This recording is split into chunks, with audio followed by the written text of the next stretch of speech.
आदिशक्ती तुळजाभवानी, उभय हिंदुस्थानचा आराध्य दैवत छत्रपती शिवाजी महाराज आणि छत्रपती शिवाजी महाराजांनी या महाराष्ट्राच्या मातीतल्या माणसाला जगावं कसं हे शिकवल्यानंतर याच मातीतल्या मराठी माणसाला शेवटच्या श्वासापर्यंत स्वाभिमानानं लढावं कसं हे शिकवणारे छत्रपती संभाजी महाराज यांच्या पवित्र स्मृतीला अभिवादन करतो। आज ज्यांच्या प्रचारासाठी खरं तर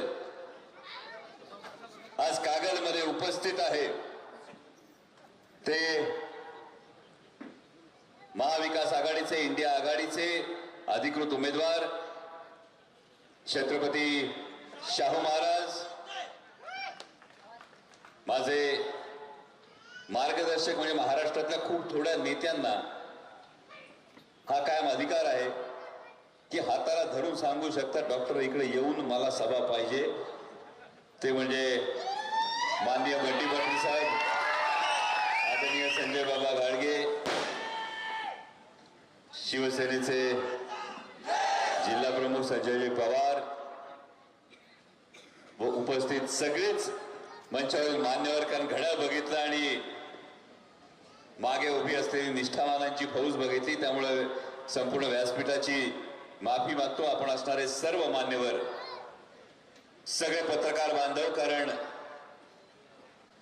उद्या जेव्हा पुन्हा कागलमध्ये कुठल्या नेत्याची सभा होणार आहे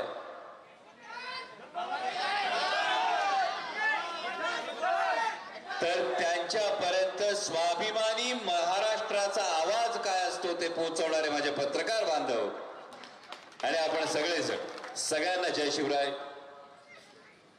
खरं तर महाराष्ट्रात अनेक ठिकाणी सभा होत आहेत आणि या सभा करत असताना विशेषतः कोल्हापूर लोकसभेसाठी सभा घेताना मी स्वतःला भाग्यवान समजतो। आणि मी भाग्यवान का समजतो तर मी कोणाची सभा घेतोय यासाठी मी स्वतःला भाग्यवान समजतोय। तर जेव्हा महाराष्ट्रामध्ये एक राजकीय अंधकाराचं वातावरण निर्माण झालं होतं, एक परिस्थिती निर्माण झाली होती, गेली 2-2.5 वर्षापासून महाराष्ट्रात परिस्थिती, जी काही राजकीय परिस्थिती निर्माण झाली वेगवेगळ्या कारणांमुळे निर्माण झाली। कुठे तुम्ही 50 खोक्यांचा आवाज आता खालून आला, कुठे दबावाचा आवाज आला, कुठे दडपशाहीचा आवाज आला, आणि त्यानंतर माझ्यासारख्या कुठलीच राजकीय पार्श्वभूमी नसलेल्या सर्वसामान्य मध्यमवर्गीय कुटुंबातल्या माणसाला एक त्या कारणामध्ये तत्व, निष्ठा, मूल्य यांना काहीच किंमत नसती का? राजकारणामध्ये तत्व, निष्ठा, मूल्य यांना काहीच किंमत राहिलेली नाही का? आणि मग समोरून जेव्हा अशा पद्धतीचा अंधकार दाटत होता तेव्हा 2 माणसं महाराष्ट्राच्या स्वाभिमानासाठी उभी राहिली, पक्षप्रमुख उद्धव साहेब ठाकरे आणि आदरणीय शरदचंद्रजी पवार साहेब। आणि ही 2 माणसं महाराष्ट्राच्या स्वाभिमानासाठी उभी राहत असताना कन्याकुमारी पासून काश्मीर पर्यंत एक यात्रा निघाली, भारत जोडो यात्रा। आणि अवघ्या हिंदुस्थानानं त्या भारत जोडो यात्रेवर जे प्रेम केलं, जे राहुलजी गांधींवर प्रेम केलं, तेव्हा कळलं की नाही, आमचा आत्मा अजून जिवंत आहे, आमचा स्वाभिमान अजून जिवंत आहे। आणि या स्वाभिमानासाठी लढणाऱ्यांच्या यादीत जेव्हा आमच्यासारखे वेडे पीर लढत होते तेव्हा त्या लढाईमध्ये छत्रपतींच्याकडे बघून आम्ही जे लढत होतो, त्या छत्रपतींचं घराणं जेव्हा आघाडीवर उतरतं तेव्हा त्यांच्या सभेत येऊन त्यांच्या प्रचारासाठी उभं राहणं मी माझं भाग्य समजतो। मला अनेक पत्रकार विचारतात, मी आताही मंचावर बंटी साहेबांना ते सांगत होतो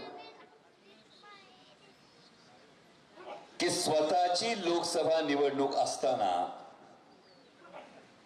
म्हणजे मी स्वतः शिरूर लोकसभा मतदारसंघाची निवडणूक लढवतोय, 13 तारखेला मतदान आहे, असं नाही का निवडणूक होऊन गेली मग प्रचाराला आलोय, पण निवडणूक लढवत असतानाही इथं आलो, याची 2 कारण आहेत भावांनो।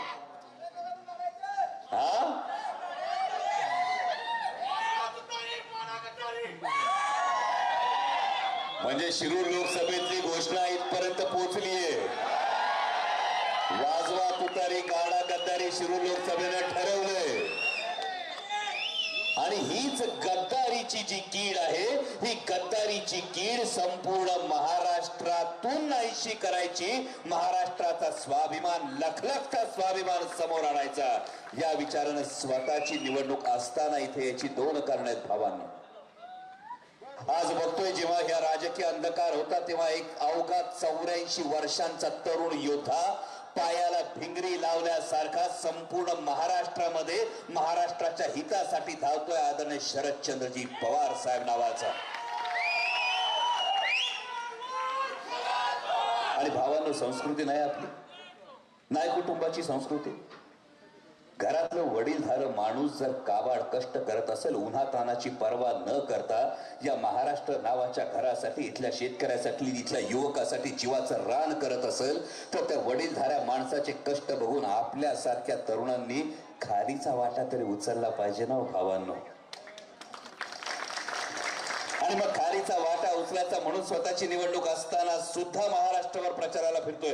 काल साताऱ्यात होतो, माड्यामध्ये होतो, आज कोल्हापुरामध्ये, परत बारामतीला असणार आहे, अहिल्यानगरला असणार आहे, त्यानंतर दिंडोरीला असणार आहे. एवढं सगळं करतोय. याचं दुसरं महत्वाचं कारण असं आहे की महाराष्ट्राचं जेव्हा कधी वार्तांकन या निवडणुकीचं होईल ना, 2024च्या या निवडणुकीची फार महत्वाची, फार ऐतिहासिक निवडणूक आहे.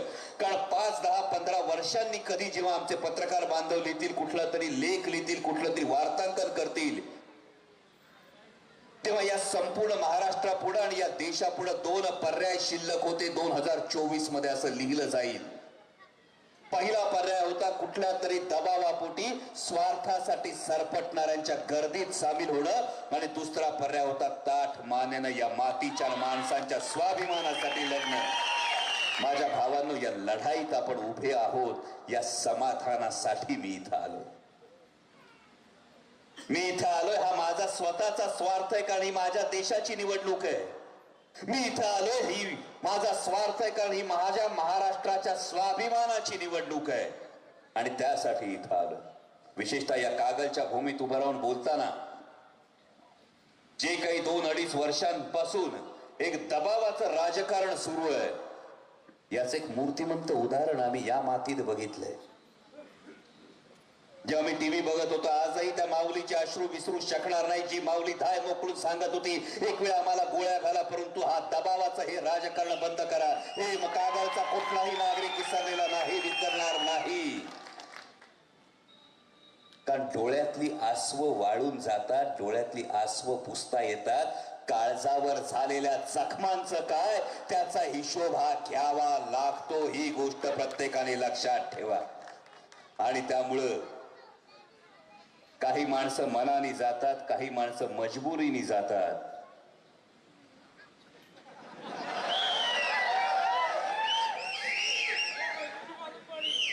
माणसाचा दोष जास्त की ते करायला लावणाऱ्याचा दोष जास्त, हे कागलकरांनी लक्षात ठेवलं पाहिजे. कारण या कागलच्या जनतेनं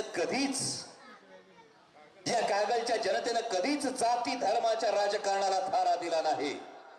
या कागलच्या जनतेनं कायम महात्मा ज्योतिराव फुले असतील, राजर्षी शाहू महाराजांची ही भूमी, राजर्षी शाहू महाराज असतील, भारतरत्न डॉक्टर बाबासाहेब आंबेडकर असतील, हा पुरोगामी विचार, ही जी सगळी तरुणाई इथं बसली आहे, या सगळ्या तरुणाईला लहानपणापासून तुमच्या प्रत्येकाच्या कानावर या कागलच्या भूमीमध्ये पुरोगामी विचारच होता की नाही? तुमच्या प्रत्येकाच्या काळजावर या कागलच्या भूमीमध्ये पुरोगामी विचारच लिहिला की नाही? आणि या पुरोगामी विचाराची कागलची जनता कायम साथ देणार, याचा मला विश्वास आहे. आणि त्या पुरोगामी विचाराचं मूर्तिमंत प्रतीक आज तुमच्या उमेदवाराच्या रूपानं समोर. विशेषतः कागलमध्ये आल्यानंतर मला कागलच्या राम मंदिराची प्रकर्षाने आठवण होती. आणि कागल मधल्या राम मंदिराचा मला विलक्षण कायम अभिमान वाटतो. हा अभिमान का वाटतो भावांनो, हे लक्षात घेणं गरजेचं आहे. कारण कागलच्या राम मंदिरात गेल्यानंतर प्रभू श्रीरामचंद्रांची जी मूर्ती आहे, ही मूर्ती सीतामाईंसोबत, निष्ठावान हनुमानासोबत, लक्ष्मणासोबत आहे. आणि त्या मूर्तीतल्या प्रभू रामचंद्रांनी आशीर्वादासाठी हात उंचावलाय.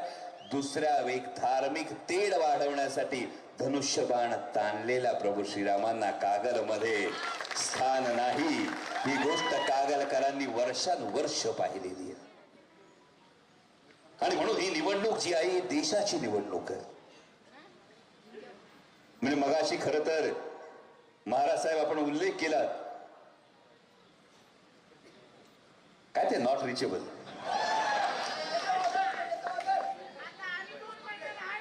तुम्ही नॉट रिचेबल म्हणताय, पण देशाच्या संसदेमध्ये गेली 5 वर्ष माझ्यासारख्या सर्वसामान्य कुटुंबातल्या एका तरुणाला आदरणीय शरदचंद्रजी पवार साहेबांनी संधी दिल्यानंतर मी जेव्हा देशाच्या संसदेत पाहत होतो तेव्हा मला आज मी आठवण्याचा खूप वेळा प्रयत्न करत होतो चॉपरमध्ये असताना की आपण संसदेमध्ये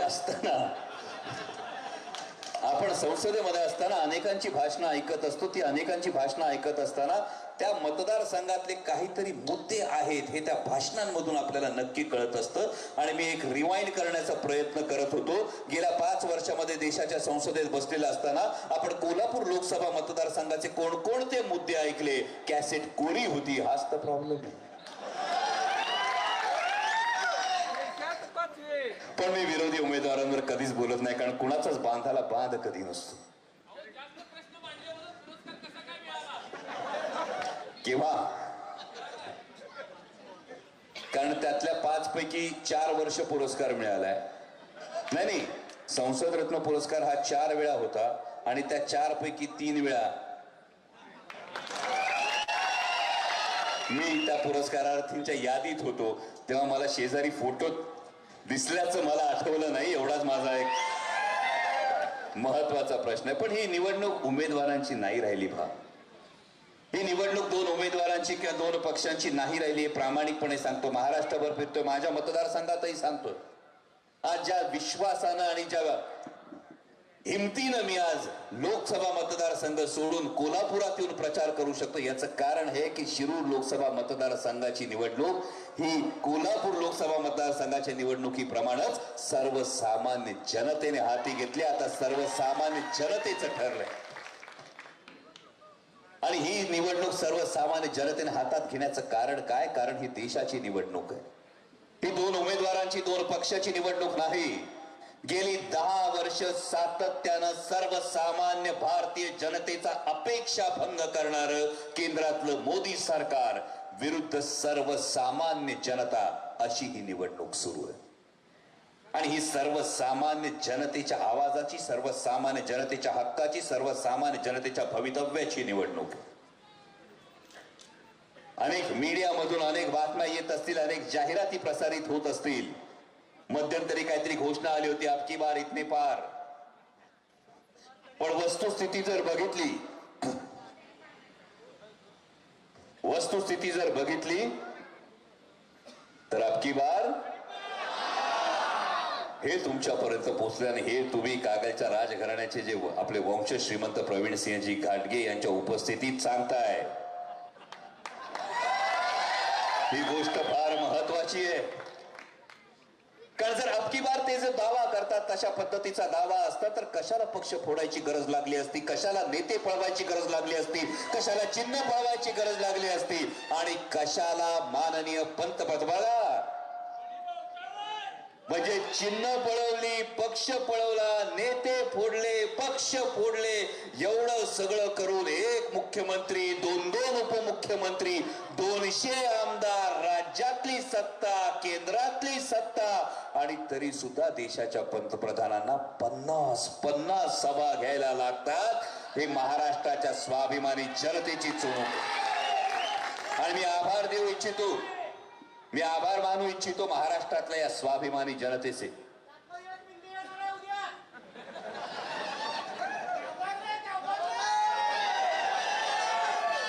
भावांनो,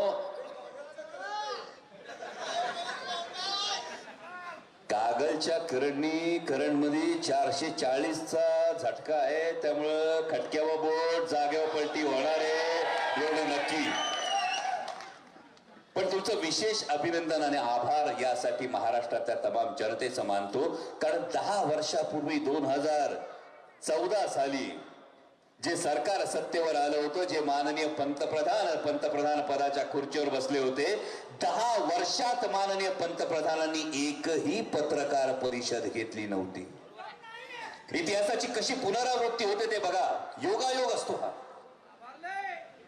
म्हणजे काबूल ते बंगाल सल्तनत असणारा दिल्लीपती, ज्याला गंगा यमुनेच्या भुसभुशीत मातीचा फक्त अनुभव होता, त्या दिल्लीपतीला असं वाटलं होतं की महाराष्ट्रात आल्यानंतर एका धडकेत स्वराज्य नाहीसं करतो. पण महाराष्ट्रात आल्यानंतर कळलं मराठी माणसांची छाती सह्याद्रीच्या कातळासारखी निधडी आहे आणि त्याला इथंच गुडघे टेकावे लागले.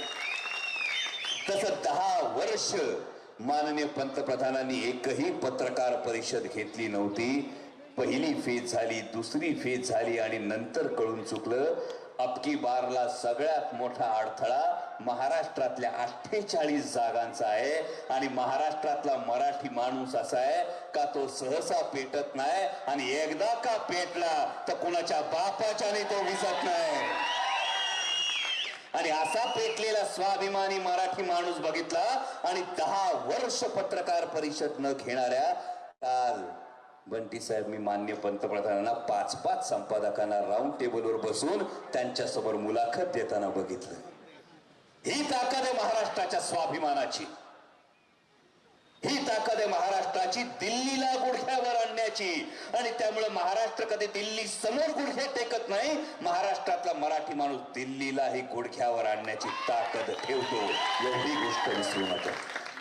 कालच्या छत्रपती संभाजी महाराजांची, छत्रपती शिवाजी महाराजांचा आपण जय जयकार करतो. विचार करा, छत्रपती शिवाजी महाराज जेव्हा आग्र्याला औरंगजेबाच्या दरबारात उभे होते, समोर संकट होतं. 100% संकट समोर होतं. कैद होऊ शकली असती, जी नंतर झालीच.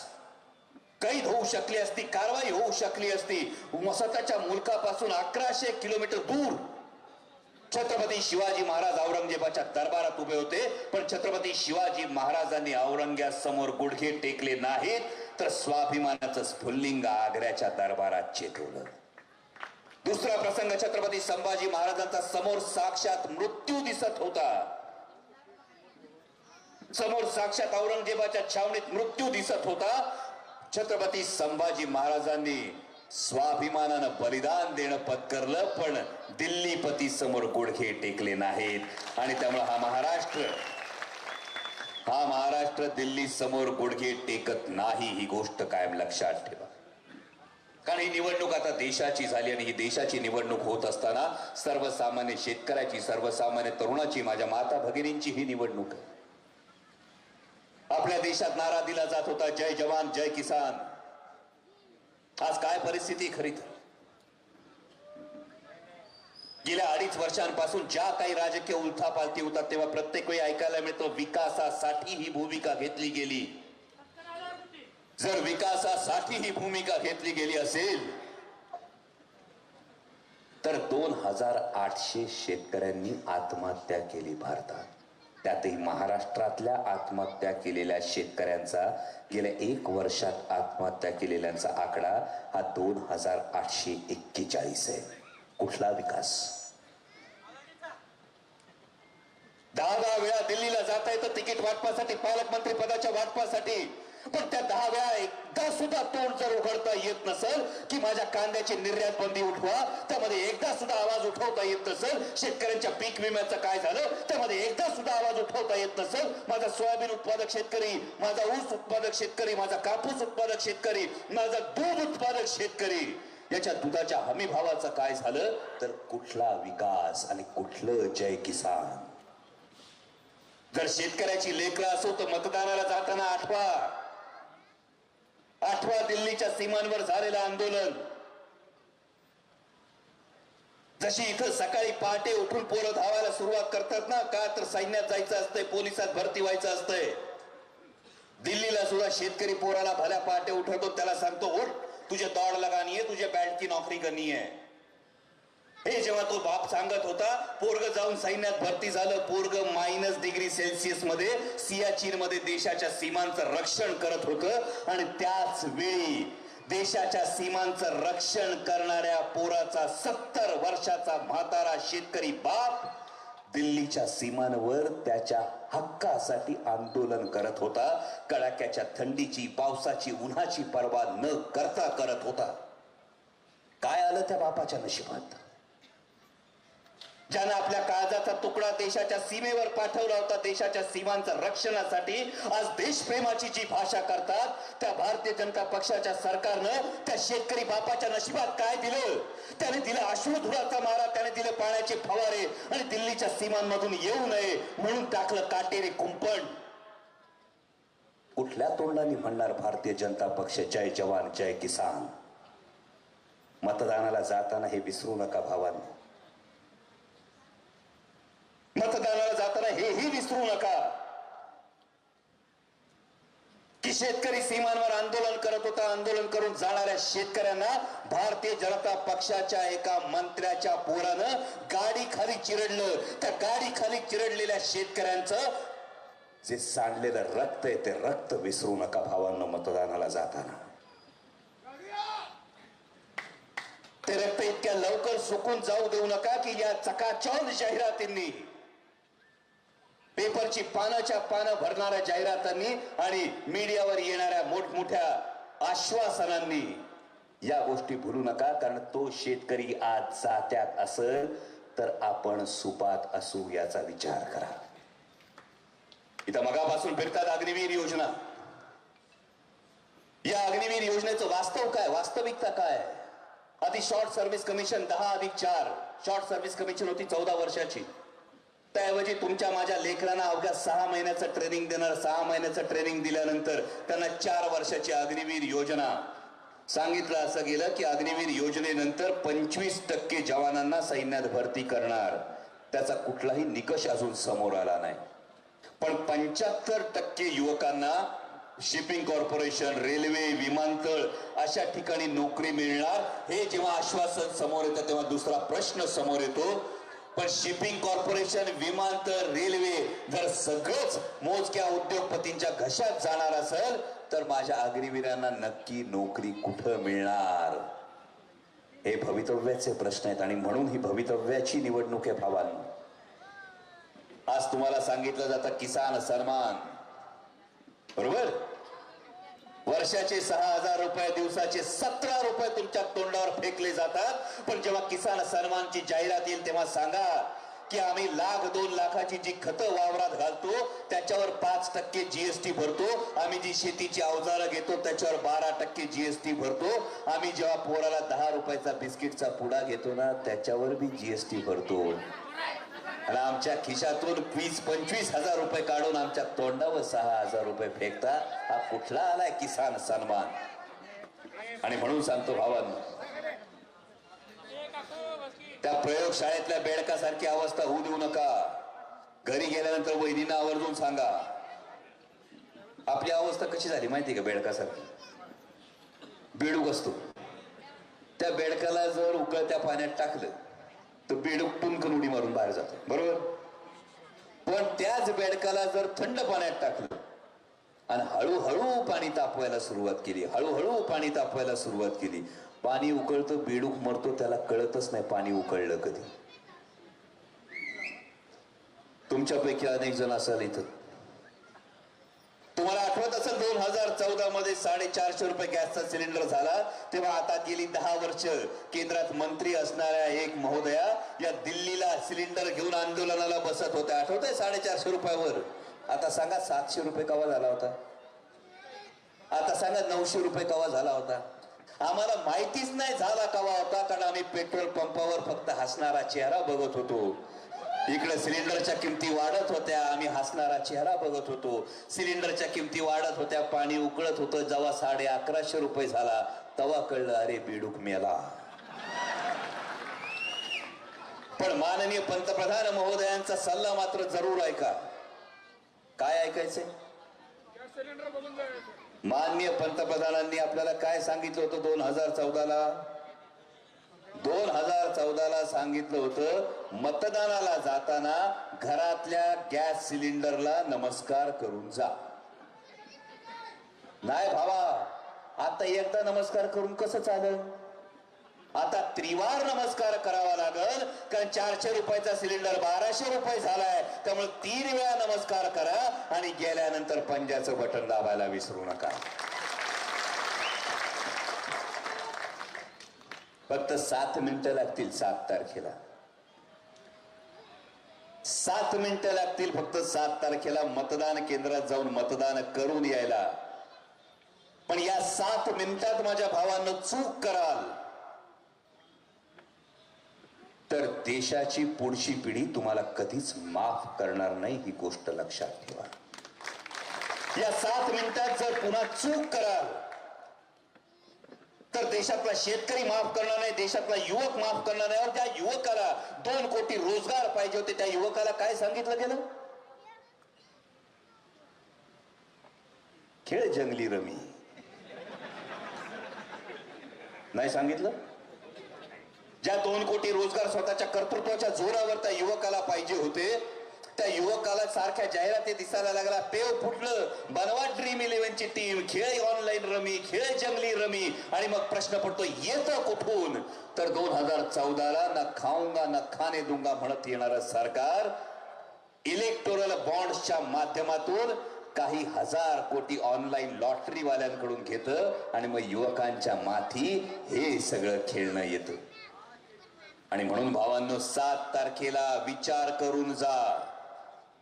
ही निवडणूक देशाची आहे, ही निवडणूक तुमच्या लेकरा बाळांच्या भवितव्याची आहे, तुमच्या नातवंडांच्या भवितव्याची आहे.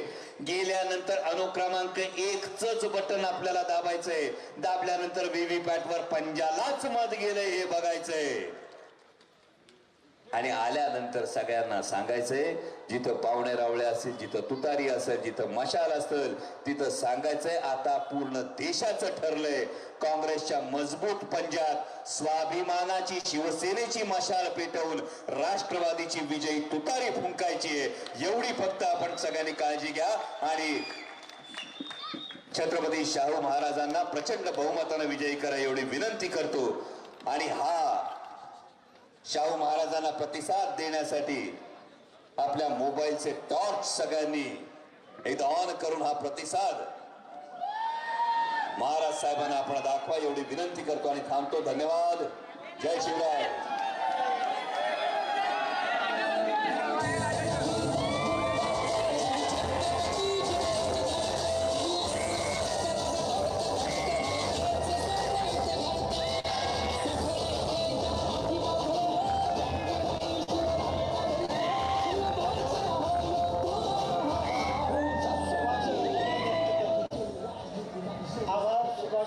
व्यक्त करते. कागलनगरीच्या वतीनं आभार.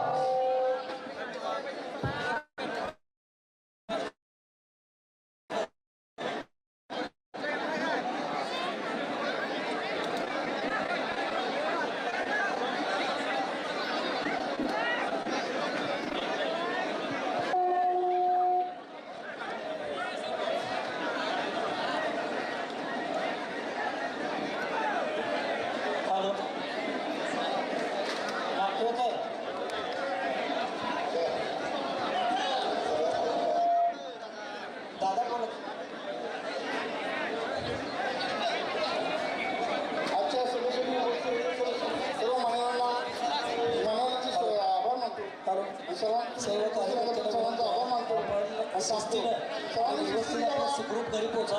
जास्त गडबड वगैरे करू नका.